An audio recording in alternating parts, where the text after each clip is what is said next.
Hi guys, आज मैं explain करने वाली हूँ 1000 Years फॉर यू का 6th एपिसोड। तो एपिसोड की स्टार्टिंग में हम देखते हैं लुआंग डैंग डैंग के कपड़े निकालने को कहता है क्योंकि उसको उसमें कुछ गड़बड़ लग रही होती है। तभी हम देखते हैं डैंग डैंग के कपड़े हलचल करने लग जाते हैं और उसमें से काला धुआं निकलने लगता है जो उससे बाहर की तरफ खींचने लग जाता है। तो लुआंग अपने जादू से उसके वो कपड़े निकाल देता है और वही एक दीवार पर लटका देता है। तभी वहाँ डैंग डैंग के अंकल और दहीन आ जाते हैं और उससे पूछते हैं तुम ठीक तो हो ना, तुम्हें क्या हुआ है। तो डैंग डैंग सब बातें अंकल को बता देती है। उसके अंकल उससे कहते हैं कि ऐसे वेडिंग ड्रेसेस तो बहुत लोग पहनते होंगे।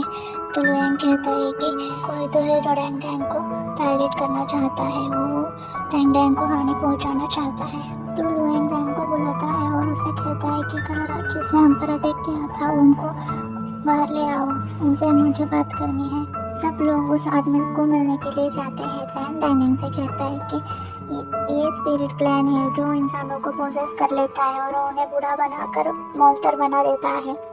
उसके बाद लुआंग अपने जादू से पता करता है कि ये तो बस स्पिरिट क्लैन का एक नौकर है। इसीलिए वो डैंग डैंग से कहता है स्पिरिट क्लैन को जल्दी से जल्दी हमें ढूंढना होगा और उसे मारना होगा, नहीं तो वो और भी मासूम लोगों को ऐसा ही बना देगा।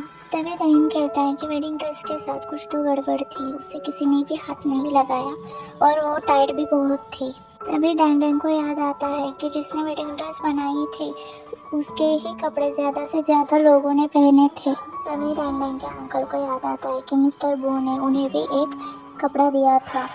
वो लेकर आते हैं और डैंग डैंग के सामने रख देते हैं और हम देखते हैं कि उस कपड़े का भी कलर चेंज था। तो डैंग डैंग कहते हैं ऐसा सभी कपड़ों के साथ हो रहा है, इस कपड़ों में कुछ ना कुछ तो गड़बड़ है, इन्हें हमें जाकर देखना चाहिए। तभी लुआंग डैंग डैंग के हेयर से वो हेयर बैंड निकलता है और चेक करता है, उसमें भी कुछ तो गड़बड़ होती है और दहीन का ध्यान डैंग डैंग के बालों पर जाता है जो सफ़ेद हो चुके हैं।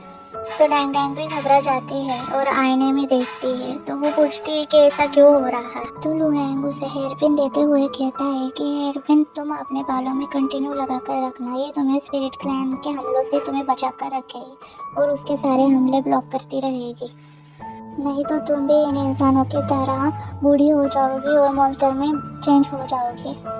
तभी सीन शिफ्ट होता है। डैंग डैंग और लुआंग मिस्टर बू को मिलने के लिए जा रहे होते हैं और हम देखते हैं बोंगजियो की उन पर नजर रखे हुए होता है और उनको बीच रास्ते में रोक लेता है कि मुझे भी आना है, मुझे डर लग रहा है कि डैंग डैंग की जान को कुछ खतरा ना हो, इसलिए मैं भी आऊँगा। पहले तो डैंग डैंग मना कर देती है कि तुम गाँव वालों की रक्षा करो, पर वो बहुत जिद करने लगता है, इसीलिए लुआंग मान जाता है। तो वो डैंग डैंग के घोड़े पर आने की कोशिश करता है। तभी हम देखते हैं लुआंग उस घोड़े से डैंग डैंग को उठाकर अपने घोड़े पर बिठवा देता है और आगे निकल जाता है। उसके बाद हम देखते हैं वो चारों उस गाँव में पहुंच जाते हैं और लुआंग अपने जादू से पता करता है कि मिस्टर वो कहाँ है। लुआंग कहता है मुझे उसका पता चल चुका है, तो चलो अब हम उसके पास चलते हैं। तभी बोंगजियो कहता है मुझे बहुत भूख लगी है। डैंग डैंग कहते हैं तुम्हें भूख की पड़ी यार, लोग मर रहे हैं। तो बोंगजियो कहता है यहाँ से मुझे शॉर्टकट पता है, जल्दी खाते और जल्दी जाते हैं। तो वो शॉर्टकट से उसको लेकर जाता है और डैंग डैंग से कहता है यही पास में एक रेस्टोरेंट है, जाओ वहाँ से खाना लेकर आओ। तो डैंग डैंग वहाँ चली जाती है। लुआंग उसके पीछे जैन को भी भिजवा देता है उसके सेफ्टी के लिए। उसके बाद हम देखते हैं डैंग डैंग खाना ले रही होती है, वही एक बच्चा उसको कहता है तुम बहुत सुंदर ग्रैनी हो। ये बात सुनकर वो बहुत कंफ्यूज हो जाती है और आईने में खुद को देखती है तो उसके सभी बाल सफ़ेद हो चुके होते हैं, इसी वजह से वो बहुत घबरा जाती है। फिर सीन शिफ्ट होता है लुआंग और बोंगजियो की तरफ। तो हम देखते हैं बोंगजियो की लुआंग को कहता है कि एक्टिंग करना बंद करो, मुझे पता है तुम एक मॉन्स्टर हो, तुम कोई स्पिरिट क्लैन हंटर नहीं हो और अगर डैंग डैंग की लाइफ को कुछ भी बुरा हुआ तो मुझसे बुरा कोई भी नहीं होगा और तुम डैंग डैंग के पीछे क्यों पड़े हो। तो लुआंग कहता है मैं तो सिर्फ उसकी रक्षा कर रहा हूँ। तो बोंगजियो कहता है उससे दूर रहो, वो सिर्फ मेरी है, अगर नहीं रहे तो मैं तुम्हें मार दूंगा। तभी हम देखते हैं बोंगजियो के लोग उस पर हमला कर देते हैं। तो लुआंग अपने जादू से उन लोगों को वहाँ से गायब कर देता है। ये देखकर बोंगजियो उस पर गोली चलाता है तो लुआंग उस पर भी जादू कर देता है, उस गोली से कुत्ते का खून निकलने लग जाता है। उसके बाद बोंगजियो चाकू से मारने की कोशिश करता है तो वो चाकू भी पिघला देता है। ये सब हो ही रहा था तभी वहाँ डैंग डैंग आ जाती है और उन दोनों से पूछती है कि ये क्या हो रहा था, तुम दोनों क्या कर रहे थे। तो लुआंग कहता है इससे ही पूछो और वहाँ से चला जाता है। वो बोंगजूकी से पूछती है तो बोंगजूकी कुछ नहीं बताता। तो डैंग डैंग उससे कहते हैं अगर लुआंग को कुछ भी हुआ तो मुझसे बुरा कोई भी नहीं होगा, और वहाँ से वो कहकर निकल जाता है। हम देखते हैं वो चारों मिस्टर बू से मिलने के लिए आ चुके होते हैं। वहाँ एक सेमिनार हो रहा होता है फैशन शो का, और लुआंग डैंग डैंग से कहता है कि तुम तुम्हारे हेयर पिन अपने हेयर में ही रखना और निकालना मत। तभी हम देखते हैं मिस्टर बू वहाँ जादू से आ जाते हैं और सभी लोग तालियां बजाने लग जाते हैं। वो स्पीच दे ही रहे होते हैं तभी उन पर एक कैमरे की फ्लैशलाइट आ जाती है और उनके अंदर का स्पिरिट क्लैन बाहर आ जाता है।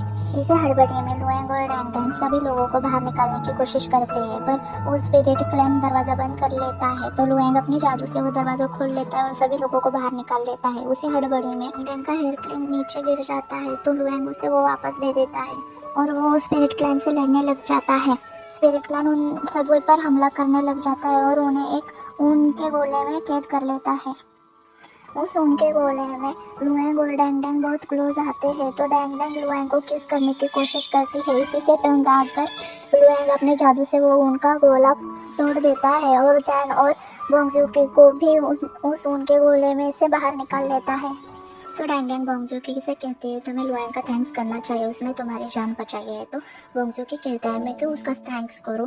तभी वो देखता है कि डैंग डैंग के आधे से ज़्यादा बाल सफ़ेद हो चुके हैं और वो उसके बाल को हाथ लगाने की भी कोशिश करता है पर वो उसे नहीं बताता। उसके बाद सभी लोग मिस्टर बू के पास जाते हैं, उन पर गन दान देते हैं और उनसे कहते हैं हम तुम्हें मार देंगे। तो मिस्टर बू कहते हैं मार दो मुझे, पर मैंने कुछ गलत काम नहीं किया, मैंने बस इस जादू का इस्तेमाल मेरे कपड़ों पर किया और कपड़ों को बेचना चाहता था, पर किसी को मैंने हार्म नहीं किया है, तो मुझे मार सकते हो।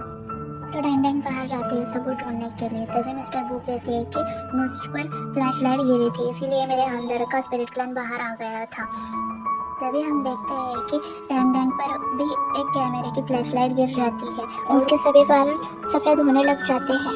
तभी हम देखते हैं कि एक स्पिरिट क्लैन आकर डैंग डैंग पर हमला करने ही वाला होता है। तभी लुआंग वहाँ आकर उसे बचा लेता है और स्पिरिट क्लैन को दीवार पर फेंक देता है और उसके साथ ही उसका मास्क निकल जाता है। तो वो देखते हैं कि मिस्टर या ही एक स्पिरिट क्लैन है जिसके पास वो कैमरा था। तो मिस्टर या वहाँ से भाग जाते हैं। उसी के साथ हम देखते हैं कि डैंग डैंग की तबीयत भी बहुत ख़राब हो रही थी और उसके सभी बाल सफ़ेद हो चुके थे। तभी बोंगजूकी और जैन वो सभी लोग वहाँ आते हैं और डैंग डैंग की तरफ देखने लग जाते हैं। तो डैंग डैंग कहती है कि तुम सब लोग मुझे ऐसे क्यों देख रहे हो। तो डैंग डैंग आईने में जाकर देखती है कि उसके सभी बाल सफ़ेद हो चुके हैं और वो घबरा जाती है। और यही हमारा एपिसोड ख़त्म हो जाता है। आगे के एक्सप्लेनेशन देखने के लिए सब्सक्राइब करिएगा और थैंक्स फॉर वॉचिंग। बाय।